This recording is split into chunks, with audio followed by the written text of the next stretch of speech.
Mackenzie Johnston with Livestock Digital Daily, bringing you your November 11th cattle industry headlines.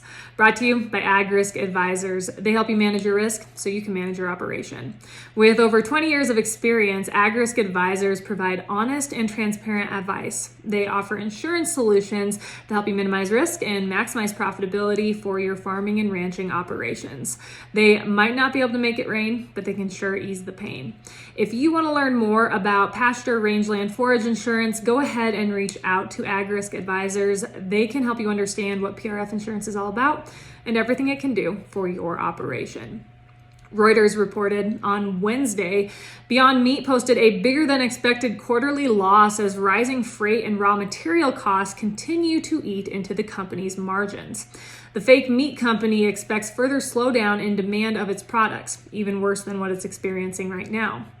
With inflation running at record highs, consumers are curbing spending on pricier plant-based meat products and turning back to wholesome animal protein.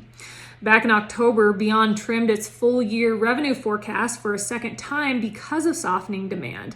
The company also cut 200 jobs to save $39 million.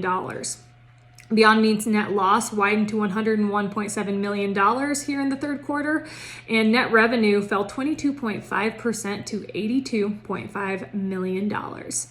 Meeting Place has reported on Tuesday, Sioux Falls, South Dakota voters said no to a ballot initiative that would have prevented construction of a massive pork plant.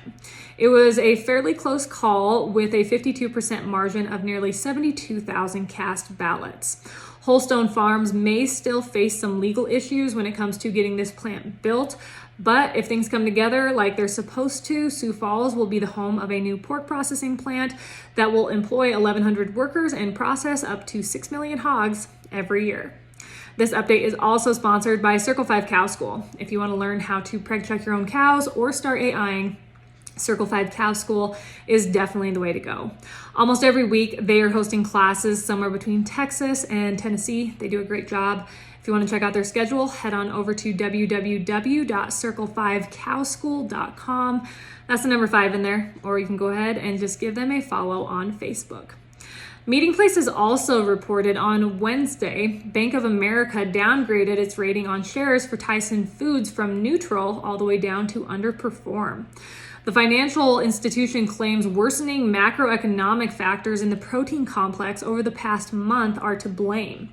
When Bank of America's forecast was released on Wednesday, Tyson stocks, they fell 5% in midday trading. According to analyst Peter Gallo, beef fundamentals have deteriorated, chicken prices have plunged, and the prepared food sector has grown volatile. He expects lackluster packer margins to continue over the next 2 years. ABC News has reported Nebraska is projected to approve a $15 minimum wage after 59% of voters in the state voted in favor of Initiative Measure 433 on Tuesday. Nebraska, widely known for being conservative for the most part, as long as you don't get too far east, now joins liberal states like New York, California, and Illinois with this move. The measure will incrementally raise the state's minimum wage from its current level of $9 an hour all the way up to $15 an hour by 2026. Our final sponsor for this update is the United States Cattlemen's Association. Their 15th annual meeting is coming up here in December, the 8th through the 10th down in Nashville, Tennessee. It is going to be a great event. They have a wonderful lineup of speakers. It is an opportunity to get together with other cattlemen, talk about issues, talk about what's going on in your operations. You know, we always talk about getting involved in the industry, and this is an event that can make it happen for you. So if you're interested in finding out more information or you want to get registered, head on over to www.uscattlemen.org.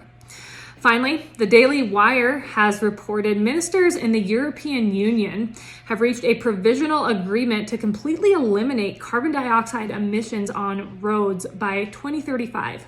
Totally do away with all of those carbon dioxide emissions by 2035, which is right around the corner. The policy will effectively ban new vehicles powered by diesel and gasoline. In an effort to make this happen, lawmakers plan to increase incentives and subsidies for the producers of electric vehicles.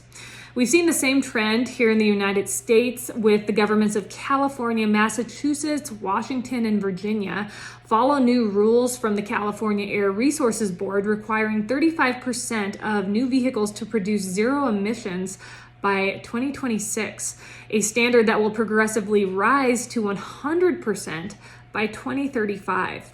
The Biden administration is also in on this new fad. Of course they are, setting an ambitious goal of ensuring that electric vehicles constitute 50% of car sales in the United States by 2030. Good luck with that. That is all I have for you guys today. I hope everyone has had a great week. Have yourself a wonderful weekend. Stay warm. I'll catch you next week.